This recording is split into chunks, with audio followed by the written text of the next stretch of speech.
This is question 1A. We're asked to find 30% of £96 with a calculator. The easiest way to do that is, first of all, find 10%. 10% is an easy percentage to find because it's just a case of dividing by 10. So £96, first of all, could be written 96.00. To divide by 10, we just move our decimal point one place to the left. That means our point ends up between the 9 and the 6, which means 10% is £9.60. What we're looking to find is 30%. So 30% will just be 3 times 10%. So it's £9.60 multiplied by 3. So we set the sum out, put our point down. 3 times 0 is 0. 3 times 6 is 18. So that means putting down the 8 and carrying the 1. 3 times 9 is 27. Add the 1 you carried makes 28. So that means that 30% of £96 is £28.80.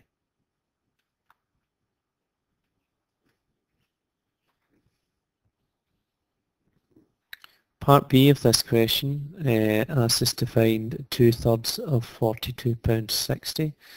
So that means what we're going to do is divide by the 3 first of all and then times by the 2. So we'll set out our division, £42.60, and we're going to divide that by the 3. So again, put our decimal point in our answer line in case we forget. 3 into 4 goes once and leaves a remainder of 1. 3 into 12 goes exactly 4 times. Then 3 into 6 goes twice, and 3 into 0, 0. So £42.60 divided by the 3 gives us £14.20. Then we need to multiply that by the 2 on the top. So that's 14.20 multiplied by 2. 2 times 0 is 0. 2 times 2 is 4. 2 times 4 is 8. And 2 times 1 is 2. That gives us a final answer of £28.40.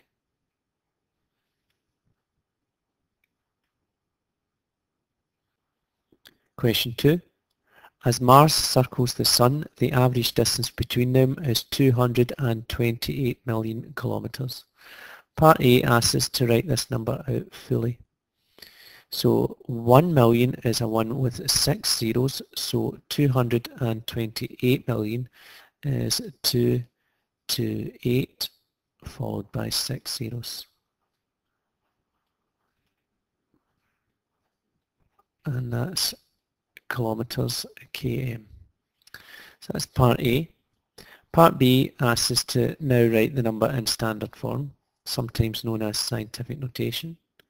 That involves moving the decimal point. So the decimal point, although not shown, is in this position here.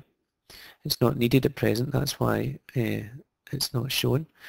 We're then going to move the decimal point 1, 2, 3, 4, 5, 6, 7, 8 places to put it in between the 2 and the 2. That gives us 2.28 times 10 to the power of 8. And again, that's km for kilometres. Question 3. The temperature inside a freezer is -9 degrees Celsius. During a power failure, the temperature rose by 5 degrees Celsius. What is the temperature now? So if the temperature is going to rise by 5 degrees Celsius, that means it's getting warmer. It's sometimes helpful to picture your number ladder when doing this. It's going up 5 places from -9, so that's -8, -7, -6, -5, -4. So the new temperature is -4 degrees Celsius. Question 4. Callum cycles at 12 kilometers per hour, that's the speed, for 2 hours and 30 minutes, which is the time. And the question asks us what distance will he cover in this time.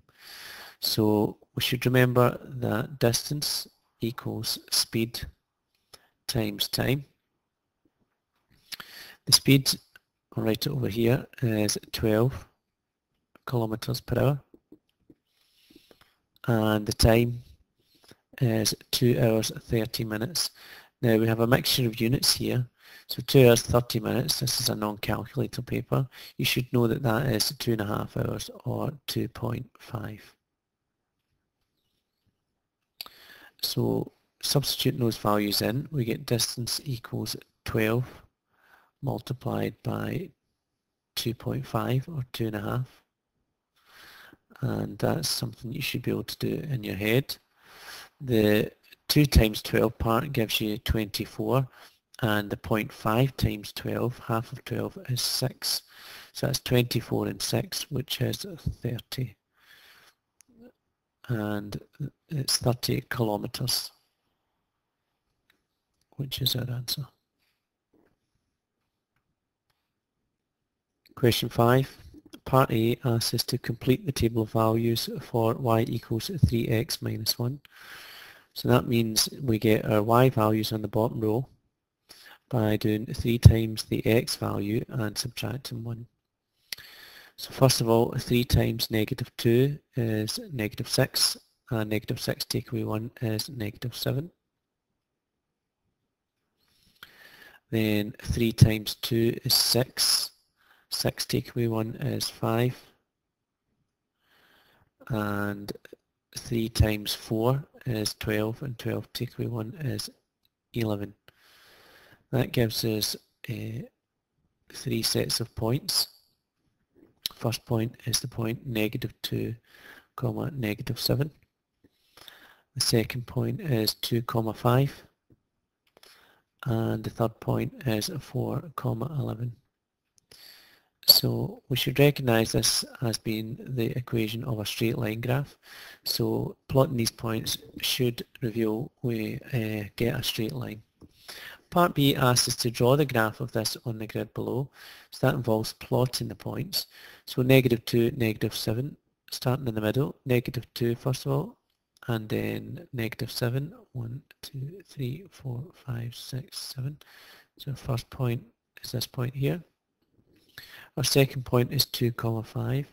So that's 2 along this way and 5 up. 1, 2, 3, 4, 5. And our third point is 4, comma 11. So that's 1, 2, 3, 4 along. 1, 2, 3, 4, 5, 6, 7, 8, 9, 10, 11. And that's our third point. So you can probably see already that the points are going to lie in a straight line. With your ruler, you would then draw a line through the points, extend it beyond the ends, and indeed we do get a straight line. Part C says on the same grid draw the graph of the line y equals 8. So again, using your ruler, the line y equals 8 is a horizontal line passing through the y value of 8. So that's 1, 2, 3, 4, 5, 6, 7, 8. So our horizontal line will be that green one there. Just move it slightly. And then part D says write down the coordinates of the point of intersection of the two lines. So the point of intersection is the point where the two lines cross over. It's that point there. And that point is 1, 2, 3 along. And 1, 2, 3, 4, 5, 6, 7, 8 up. So the point of intersection is the point 3, comma 8.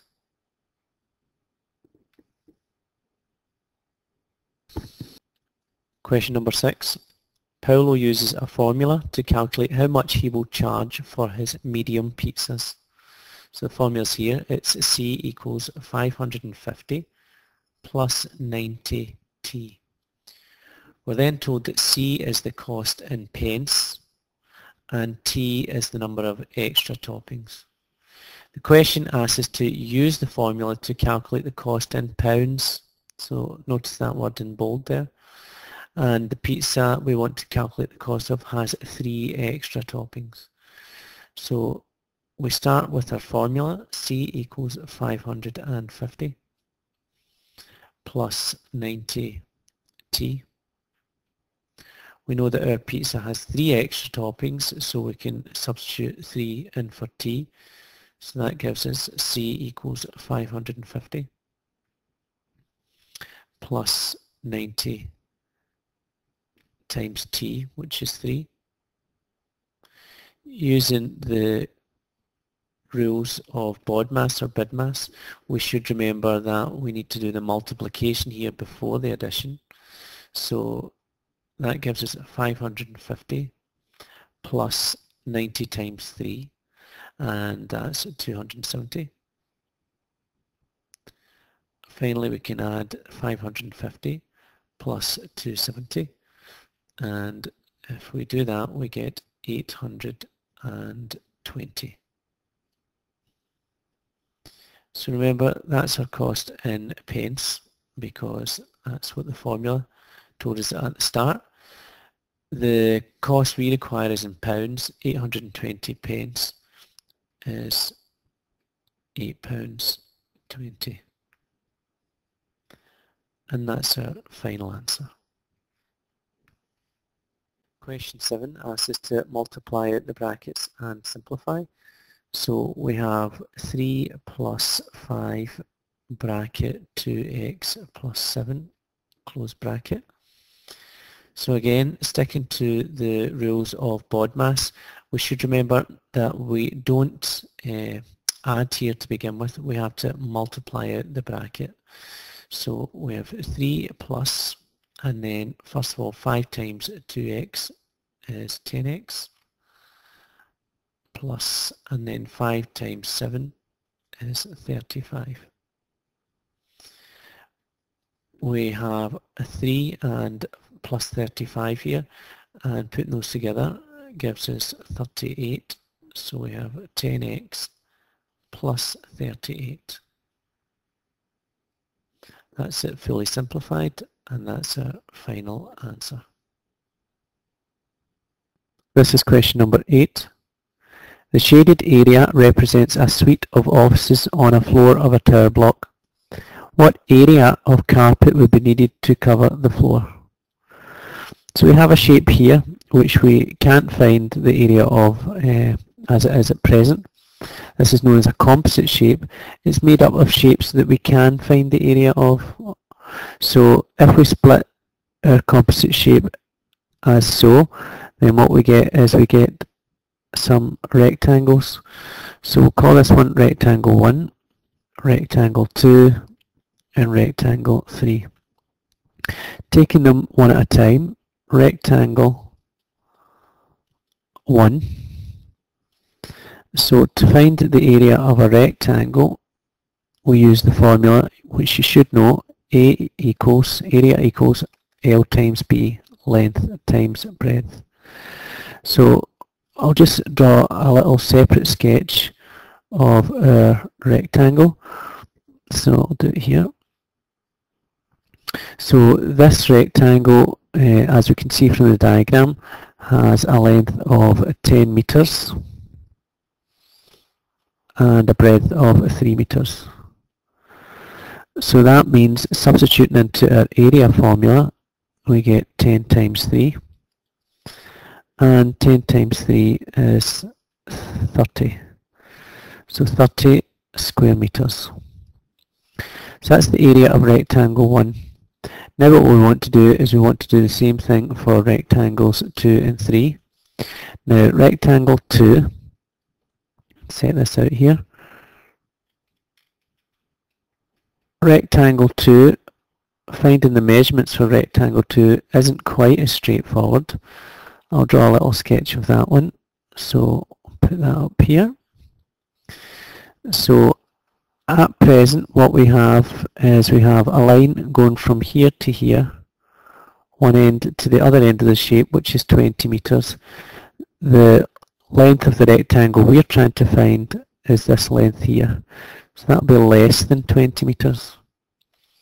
So that's this length here.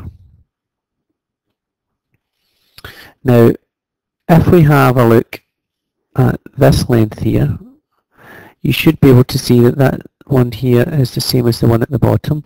So that means this part is 5 metres.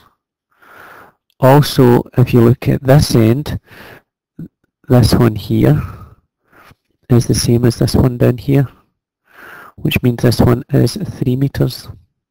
So that means the red length, the one that we're looking for, the one at the top here, must be 20, take away this 5 and take away the 3. So if we do that, that gives us 12 metres. So this length along the top is 12 metres. What we need now, again, is this length here, okay, or the breadth, might want to call it that, that's this one here. Now, if we look at this side, we can see that this side is 6 metres. So I'll colour this in green. This is 6 metres. Whereas this little side in here, I'll colour in yellow, is 2 metres. So the red length and the yellow length are the same length as this green side. So the red and the green together must be 6. Since the yellow is 2, then the red must be 6. Take away 2, which is 4. So that gives us a breadth of 4 metres. Substituting into a rectangle formula, we get length times breadth, 4 times 12. And that gives us an area of 48 square metres. Now we need to do rectangle 3, so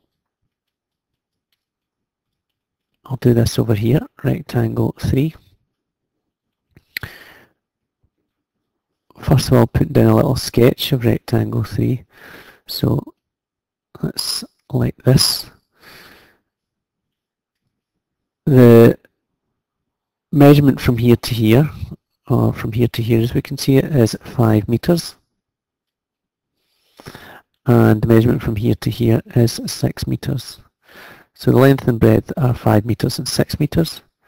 Substituting into our area formula, we get 5 times 6 for our rectangle, and 5 times 6 is 30 square metres.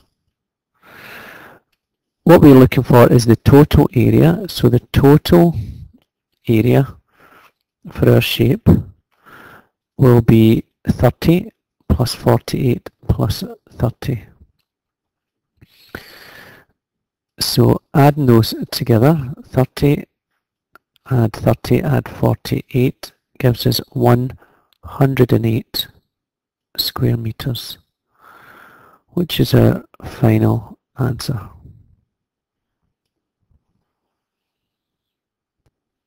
This is question number 9.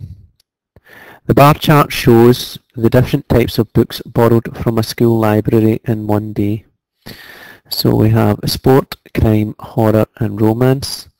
And then we have number of books borrowed, and these go up in 2s up to 22.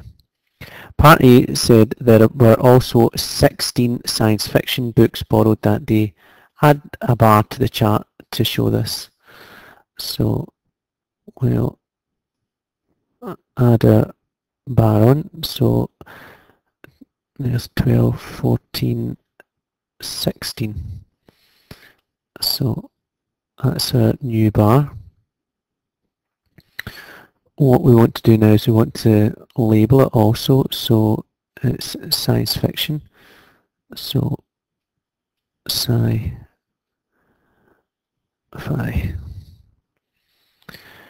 Part B, what was the most popular type of book borrowed? So looking at the bars, it's clear that this one is the highest bar. It has 22 books borrowed, and that is romance.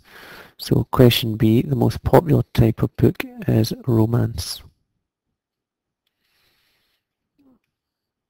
Part C, how many more pupils chose crime than sport books?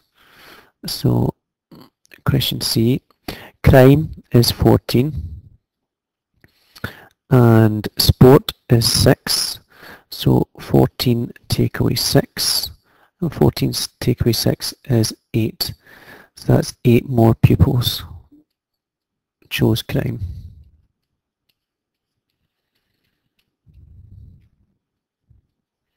Part D. What is the probability that a pupil chosen at random had borrowed a horror book? So when we work out probability, we want to set it up as a fraction.